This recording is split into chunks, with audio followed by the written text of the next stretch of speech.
everyone, it's Carmen here, and welcome to my office. My back porch on October 30th was the never ending buzz of leaf blowers coupled with cars driving by, and we had an inordinate amount of flights overhead. So we're going for well lit. Um, let's see, is the sky falling? No, unless you think that an increase in average sales prices and an increase in median sales prices means the sky is falling. Um, what we are in right now is, as we talked about last month, a real period of transition. And I think the thing that's been really stunning to a lot of people, and particularly the investors really got caught in the midst of this if they were in the middle of a flip. Um, the rates really wreaked havoc with that for them. So they don't call it speculating for nothing.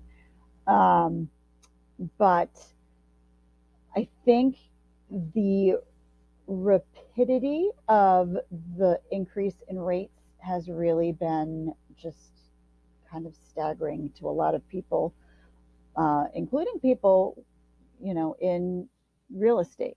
It's just been a little surprising. But we are moving towards a more balanced market. Now, what does that mean? Well, here. So a balanced market, now remember this is the state of Maryland, but a balanced market generally means that you have 4 to 6 months worth of inventory. If it's less than 4 months worth of inventory, you're tilted towards the seller. And if it's more than 6 months, then you're tilted towards the buyer. Well, we claim that it's a more balanced market, but let's check out our days on market here in 2022. Right now, we're looking at 11 days. Okay, I've seen in some of the areas that I've been looking, I have seen them stretch out to 30, maybe 35 days on market. Either way, you know, it's definitely tilted more towards the seller. However, what's behind door number two? Door number two brings us to the pros and cons for whether or not you should buy a home.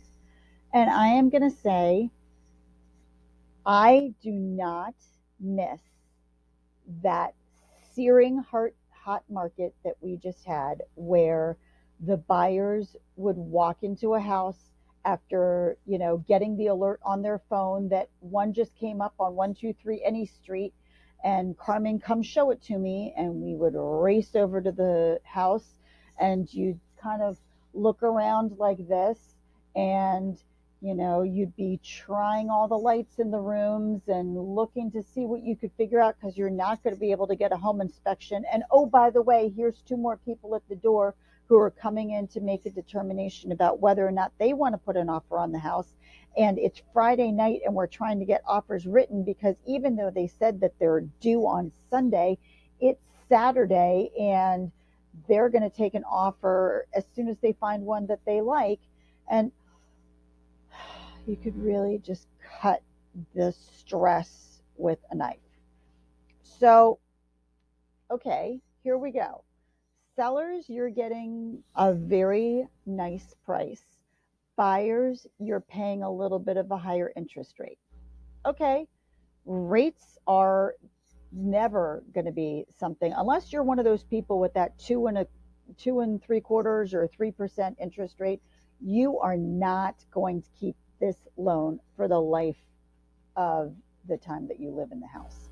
You know, once rates drop a point or 2 points, and that, the time that you're going to be there, you're going to be able to make back all of the costs that you're paying in order to refi, you're going to refi that note immediately.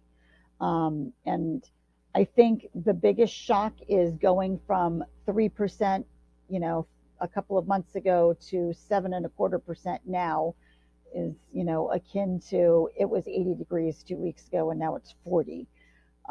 It's not that it's a stunning difference. It's just we're really not expecting it.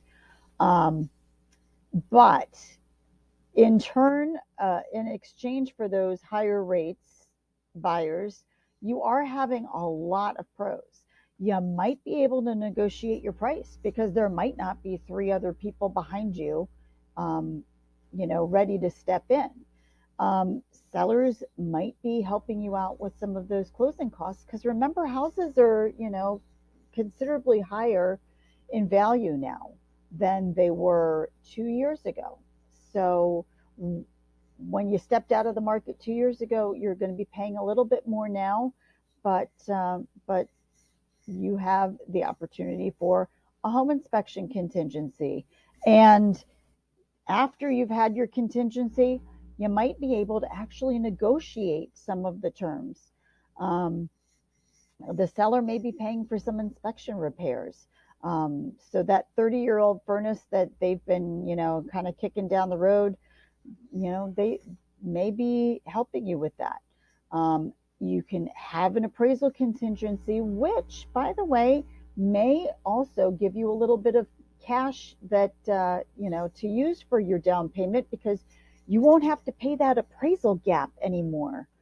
Um, you'll have a financing contingency and you may get a home warranty. But here's the most valuable thing, and I think it's probably the most important one, is that you have time to make your decision. You don't have to run into a house and go, okay, I'll buy it, and go write a contract. You have time to drive back to the neighborhood, see if you like it. You have time to check the traffic in the morning. You have time to sleep on it overnight. Now, I wouldn't wait too long because trust me, there's still inventory is still low enough that, houses are 11 days, 30 days moving on the market. But you don't have to make the decision before dinner. Um, the higher rates you may be able to have the seller help you with the buy down of the interest rate for the first couple of years. And you may be able to help negotiate on a mutually uh, respectable time to close. It's not going to be fully dictated anymore by the seller's whims. It's definitely going to be a much more collaborative market, and that's what we're seeing right now. Um, so, is the sky falling? No. Is there a little bit of a transition? Yes.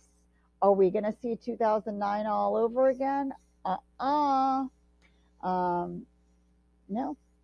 So nothing but, I think, positive news going into the fourth end of the fourth quarter, beginning of the new year.